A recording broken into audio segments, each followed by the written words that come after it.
Sins of the heart, Ya Allah, save me from the sins of the heart. Ya Allah, save me from the sins of the heart. Alhamdulillahi Rabbil Alameen. Wassalatu wassalamu ala Sayyidil Mursaleen. Amma ba'd. Fa'udhu billahi minash shaitanir rajeem. Bismillahir Rahmanir Rahim. As-salatu wassalamu alayka ya Rasulullah wa ala alika wa ashabika ya Habiballah. As-salatu wassalamu alayka ya Nabiyallah wa ala alika wa ashabika ya Nurallah. Welcome back to Sins of the Heart. Let's listen to a blessing of sending salawat upon the Prophet sallallahu alayhi wasallam. The final Prophet of Allah sallallahu alayhi wasallam said, whoever recites salat upon me one time, Allah writes the reward of one qirat for him. And one qirat is equal to the Mount Uhud. Sallu ala al-Habib sallallahu ala Muhammad sallallahu alayhi wasallam. Forgetting death. To be indulged in love for material wealth and sins, and consequently become totally oblivious of your death. Allah subhanahu wa ta'ala says in the Quran, وَجَاءَتْ سَكْرَةُ الْمَوْتِ بِالْحَقِّ ذَلِكَ مَا كُنْتَ مِنْهُ تَحِيدٌ. And the hardship of death came with truth. This is what you were escaping from. Mufti Ahmad Yarhan, he explains, says, angels will say this to infidels or negligent people who forgot their death due to their love for worldly pleasures. And Allah subhanahu wa ta'ala says in the Quran, كُلُّ نَفْسٍ ذَائِقَةُ الْمَوْتِ, that every soul shall taste death. That death is reality. There's no way you can escape from death. No matter where you are in life, no matter whether you are a Muslim or not, everyone will accept that they will die one day. And Allah subhanahu wa ta'ala says in Surah Mulk, الَّذِي خَلَقَ الْمَوْتَ وَالْحَيَاةَ لِيَبْلُوَكُمْ أَيُّكُمْ أَحْسَنُ عَمَلًا وَهُوَ الْعَزِيزُ الْغَفُورُ. He is that person, that individual, that being, that Zad who was created, الَّذِي خَلَقَ الْمَوْتَ, death, وَالْحَيَاةَ, and life. Why? Why is Allah subhanahu wa ta'ala create death and life? لِيَبْلُوَكُمْ أَيُّكُمْ أَحْسَنُ عَمَلًا, to test, see which person can do the best of actions. The Mufassirun, they explain and they try and they inform us the importance of death. So Allah subhanahu wa ta'ala in this verse has not said الَّذِي خَلَقَ الْحَيَاةَ وَالْمَوْتَ, that He is the one who has created life and death. No. Allah subhanahu wa ta'ala brings death first and then life. But in actual fact, in reality, a person first he lives, then he tastes death. So Allah subhanahu wa ta'ala has mentioned death first, meaning giving us the importance, instructing us that death is a reality. So we need to focus on death in our life. Our route, we come onto this dunya, onto this world, on this road, on this path, on which we will face many obstacles. It's like when you're on a motorway, you go from A to B, and you have to, on the way, you might have to stop somewhere to take rest. And then when you reach your final destination, or the final destination, you might not reach the final destination, you don't know, and the car might break down. That's how life is. That your body might break down, you might die. You come into this world, you come onto this road. On this road, you might need to rest, you're going to face obstacles, you're going to come across these obstacles. But then finally, your engine might finish. And that is death. And we want to have success. How? Our final goal is Jannah, paradise. Which of you do the best of actions? That is how we will gain success in afterlife. We compete every day in different activities, whether it be sports, whether it be who has the best clothes, best cars. But healthy competition is that competition where we compete with each other for who can do the best action. To see who can read namaz on time, to see who can read the most namaz with jamaat, to see who reads the most Quran. Have this competition with your friends. And this is the success. This will help you, will motivate you, and motivate your friends as well. And in the hadith, the Prophet sallallahu ta'ala said that the most intelligent and wisest person is a believer who contemplates excessively about death and prepares for it well. These are the truly wise. That the most intelligent person is the one who reflects and prepares for death. And we are human beings. We have not been guaranteed paradise. We are those individuals who can't commit sin, who are not faultless, who are not sinless. We are ghair ma'soom. We are not sinless. But whereas you get people who are mahfuz, they are protected, and they are being guaranteed paradise. Who? Har sahabi nabi, jannati. Every companion of the Prophet ﷺ will enter paradise. Yet, when you lead the life of these companions, even these individuals who are guaranteed paradise, like Ashra Mubashara, like the 4 righteous guided caliphs, even they used to reflect on death. Sayyidina Umar radiallahu anhu, every night he used to reflect on what he's doing in the day, muhasiba. You should contemplate, accountability. Look ourselves. When the last time we did self-accountability, muhasaba? When the last time we asked questions to ourselves? When the last time we thought about that? Sayyidina Salih Muri, alayhi rahmatullahi kavi, he once passed by glamorous palace, and he saw a maid there with a drum in her hand singing, "We are in everlasting blessings and pleasures." This is what she was singing. We are in everlasting blessings and pleasures. We are in everlasting blessings and pleasures. When he, alayhi rahmatullahi kavi, heard this, he approached the maid and he said, "I swear by Allah, you are lying." After which he departed. Sometime later, he passed by that same place again, but this time it was tattered and broken. He did not see any visible servants or maids. The palace's decor and glamour had vanished. By the passage of time, that glamorous and magnificent palace had become tattered and uncared for. It was as though that deserted palace was proclaiming, death did not leave us. Even Alexander the Conqueror was defeated by it. Everyone departed with expectations and aspirations. All glamour was abandoned. This earth is not a palace to fall in love with. It is a place of warning, not entertainment. He, rahmatullahi ta'ala, stood at that palace entrance and called out in loud voice, "O deserted palace, where are your residents? Where are your servants? What happened to your decorations and your glamour? Where is that lying maid who believed that your blessings and pleasures would be immortal? Where are those blessings and joys now?" When he, rahmatullahi ta'ala, said this, he heard an unseen voice from the inside the palace.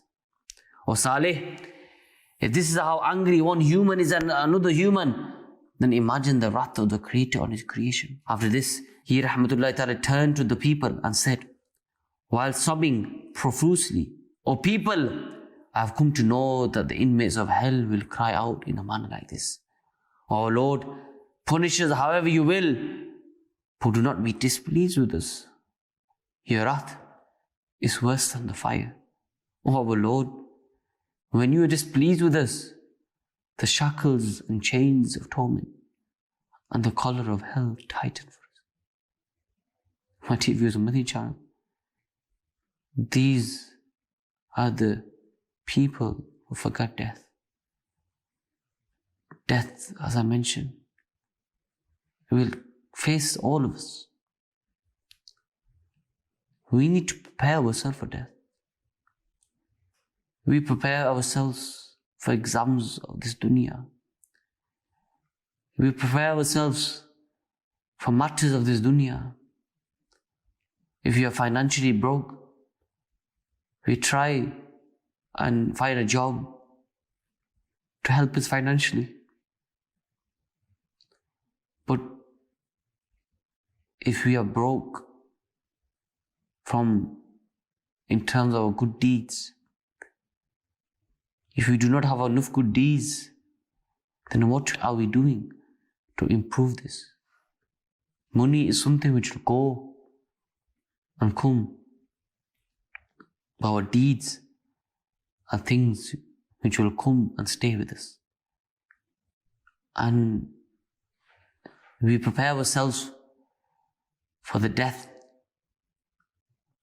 We prepare ourselves for the exams of this world. We stay up all night, all day, preparing ourselves for exams for which we don't get questions for, and we don't even get the answers for. But I can tell you there's one question, there's one test, there's one exam of which you have the questions, for which you get the answers. Do we know those questions? Do we know those answers? When we leave this world and enter our dark and lonely grave, it is said that 2 angels will come in our graves, Munkar and Nakir. And they'll start questioning us. 3 questions of the grave. Who is your Lord? What is your religion? Rasulullah sallallahu alayhi wa sallam will be shown in our graves and be asked, who is this personality? Ask yourselves, are we prepared for these questions? Who is your Lord? My Lord is Allah. Who is your religion? My religion is Islam. Who is your Prophet? My Prophet is Rasulullah sallallahu alayhi wa sallam. Who is this individual? This is none other than the final Prophet of Allah sallallahu alayhi wa sallam. This is death. If you're successful, the doors of hell will be shown to you, then be closed. And then paradise will be shown to you and said, this is your abode. But Allah forbid, if you're unsuccessful, if you cannot give the answers, then sadly, heaven will be shown to you and be closed and said, if you were successful, this will be yours. Hell will be shown to you and be said, this is your final abode. Then the grave will squeeze us and our rib will interlock with each other. And this is a torment which will start. And this torment of the grave will only finish when we resurrect from our graves on the Day of Judgment. And my dear viewers, Madani, we do not know how long that will take. We don't know that we can die any time. And we might know the answers of the grave. But in the grave, we might struggle to give the answers. Why? Because we were not fortunate enough to answer those. Because our bad deeds are haunting us. We don't have enough good deeds to help us in our graves. That's something that we need to improve on. Our good deeds, our bad deeds.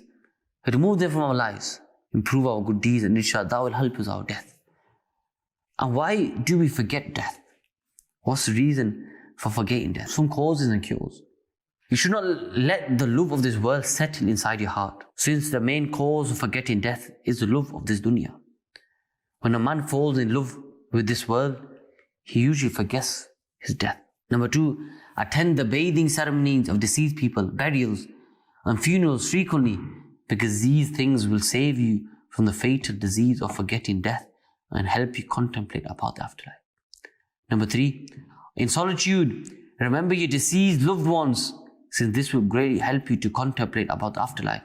Make you think, one day I must die just like them and reap what I have sown. Number 4, contemplate about negligent people whose shrouds had arrived in markets while they were absorbed in worldly glamour, especially those who died young without ever being expected to die so young.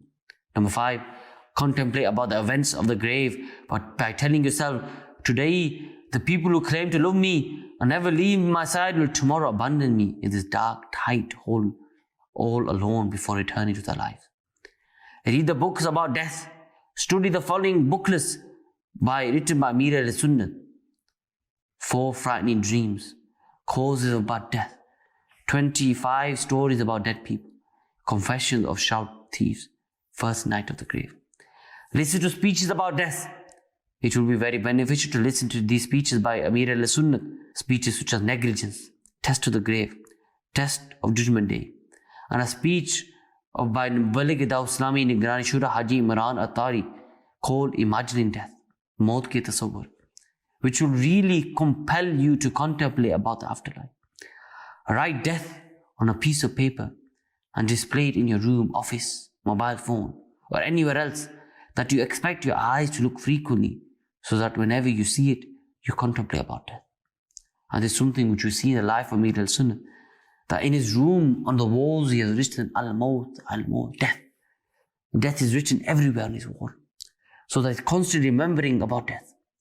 And number 9, disciplining yourselves by attending Sunnah-inspiring congregations, traveling in Madani Kafilas, accompanying people who frequently contemplate about death, will also prove to be extremely useful in curing this disease of forgetting death. My dear viewers of Madani Channel, in today's episode, we have learned regarding death, about those people who forget their death, and how we shouldn't forget our death. We, as Muslims, we should train ourselves, whatever we do in life, always remember what our focus in life is. Allah subhanahu wa ta'ala created us so that we worship Him. This is the reason why Allah subhanahu wa ta'ala created us as human beings, as mankind. So this is what we need to focus. We need to try our best to do as much good deeds as possible, to see which person can do the best of action. That is the main goal, that we need to do the best of action. Have a competition, and always remember that every person will taste death. There are people that came in the past, Fir'aun, Nimrud, big people who thought they were gods, but they did not escape death. Death faced them, but their death was extreme and with horror. They had a very painful death. We don't want to be like those. We want to be those who the angel of death takes the soul out, the way he takes the soul out of a Prophet ﷺ, easily, with peace. And may this Allah subhanahu wa ta'ala grant us the ability to remember death, and grant us all death with Iman, and allows us to pass the test of the grave. Ameen bi jahi Nabi Ameen. Sallu ala al-Habib sallallahu ala Muhammad sallallahu alayhi wa sallam. Sins of the heart, Ya Allah, save me from the sins of the heart. Ya Allah, save me from the sins of the heart.